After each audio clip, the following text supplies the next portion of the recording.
Everybody wants bigger traps. There's no one who says, oh, I'm happy with the size they are. They can always be bigger. All right, guys, welcome to another tutorial video about my top movements for a specific muscle group. You guys requested this one a lot as well, the traps. Who doesn't want to have big, muscular, dominant looking traps? It's one of those muscle groups that make you look, well, pretty much either make or break your muscular look, your physique. So the traps are not just from the front, but also very visible from the back. As you can see, they go pretty much far down.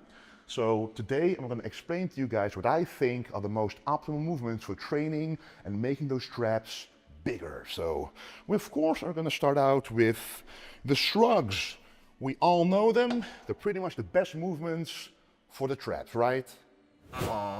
As you can see, the shrug, you're not contracting the traps all the way. You're not stretching the traps all the way. And what causes the most muscle growth? A full contraction and a full stretch. You can see when I'm doing this, yeah, the traps are doing some kind of work. But here I cannot get into the full contraction of the traps. And here I cannot get to the full stretch because I'm simply, this is pretty much a passive stretch that does not cause as much growth as an active stretch under tension. That's what we're going to try to look for. So this is a very nice movement a lot of people like to do, including of course the king, Ronnie Coleman, but you know, you can't look at the best bodybuilder in the world and think, if I do what he does, that's going to work for me. Sometimes you have to be a bit more intelligent about your training. And how can you be more intelligent about the traps is knowing that this is not the full contraction, but this is the full contraction. What happens? The shoulder blades are pulling apart, together, to the back. That is what you want to create when you want to train the traps optimally. So let's check out the first movement I like to do, which pretty much everybody can do to optimally train those traps. One of the movements that pretty much everybody can do who has access to a regular gym is a seated row. But how are you going to train the traps on a seated row? Well, all you're going to need is an attachment that is at about shoulder width with kind of a neutral grip like this, because that will target and allow you to actually pull back the shoulder blades like this. So let me show you. So we're not going to be doing an upright seated row. Not like this, because this can train the regular back muscles like the lats a little bit and the middle back, but we want to target the upper back. So you're actually going to do a leaned back seated row.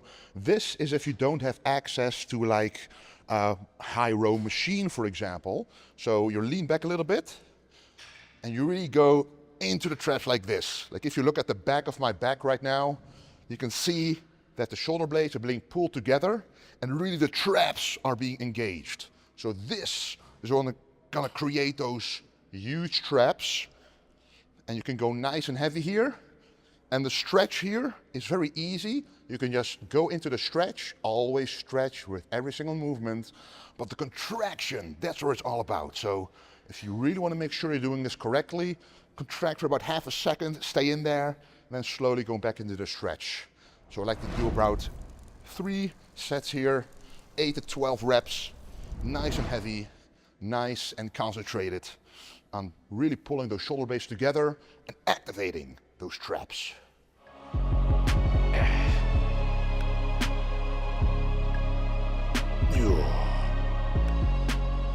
Interesting movement for the traps is actually going to be a lat pull down machine. How is that possible? Well, this is one more of those movements pretty much everybody can do in every standard equipped gym. So what you want to do with a lat pull down is normally you want to focus on the lats and pull it down with a straight back like this. Now this really pulls the lats into contraction. However, just like with the seated row, you can very easily angle your back like this, pull yourself backwards, and also do the same thing. Pull it towards your upper chest and bring those shoulder blades together.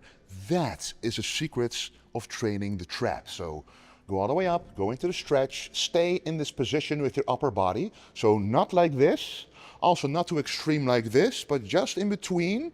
So when you pull it back, you really feel the contraction here in the trap muscles and really go all the way up and all the way down. And also stay here for half a second so you don't go too heavy and you don't mess up anything else except those traps. Because if your traps are not as big as you want them to be, there is something going on or wrong in the execution you're doing right now.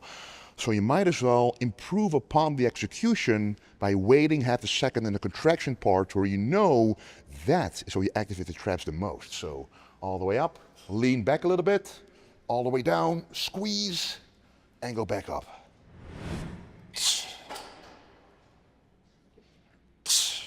And the grip width should be such a way that when you go all the way up, all the way down, your upper and lower arm are 90 degrees angled. Then you know the biceps are not too much involved and really the traps are doing most of the work.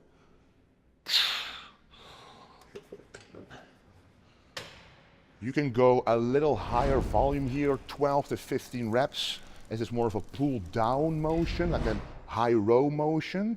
So you want to focus a bit more on the quality reps here and not go super heavy because you won't be able to pull all the way down. So again, 3 sets, 12 to 15 reps for the perfect execution. All right, this one is, looks like a regular high row, but a lot of people don't realize you can really target the traps with this one quite a lot. And the upper back and the traps are kind of synonymous. If you have big traps, you want to have a big upper back. That thickness is what we're looking for. So what you want to do is, find a machine with a chest support like this. So you can really pull your upper body into this chest support. Instead of thinking about rowing your arms back, think about putting your upper body, pulling it and pushing it forward, allowing the arms to go backwards, just like this. So also one rule that always applies with the traps, pull back the shoulder blade. So really use a chest support, push yourself against it, and push your arms back like this. The shoulder blades automatically pulling back as well. That targets the traps really nicely. And here, the big difference here is you can get a very good stretch as well. Compared to some of the other movements we already showed, the stretch is a bit less, but here, you're really being pulled apart. And here, really pulling that shoulder blades outwards and backwards to ensure a very good contraction in the upper back / the traps. One big thing about this is you want to go quite heavy, not heavy enough, well, not too heavy that you can't really fully pull back the shoulder blades, but also not too light because the back and the traps especially simply need heavy load to grow. So once again, let me show this set.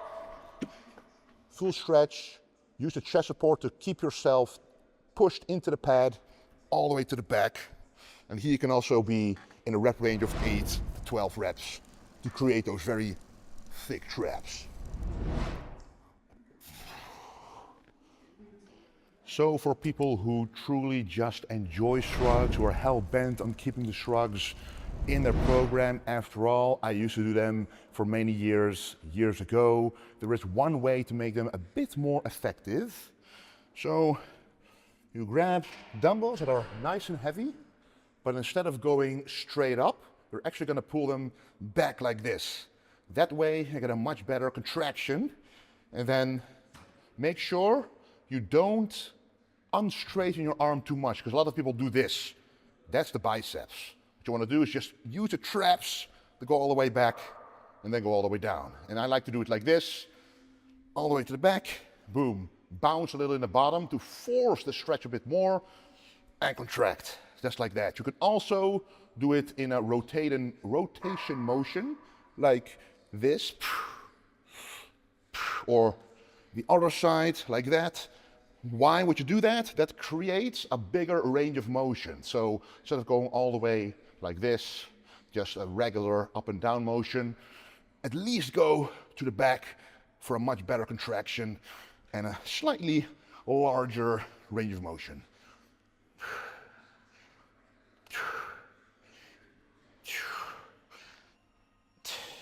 Okay guys, so those were some of my favorite trap movements I like to do for big dominant traps, especially when you're wearing like an oversized t-shirt, stringer, tank top, or just walking around. Those big traps really make your physique, the finish off your physique, and make it look a lot better than it could be without those straps. So make sure to incorporate these into your back workouts, shoulder workouts, or even on a separate day if you truly want to work on bigger traps. A lot more videos like this are coming, but let me know down below which other muscle group or muscle groups that you want to see for the next one. Thank you for watching, and do not forget to stay golden.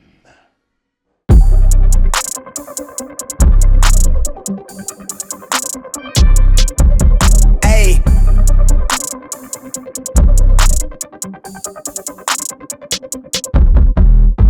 They been on their ass, bitch, I'm on the rail. I wrap it, I bag it, I pack it for sale. Got feeling on speed out, I hit me to chill. I give it a thrill, I put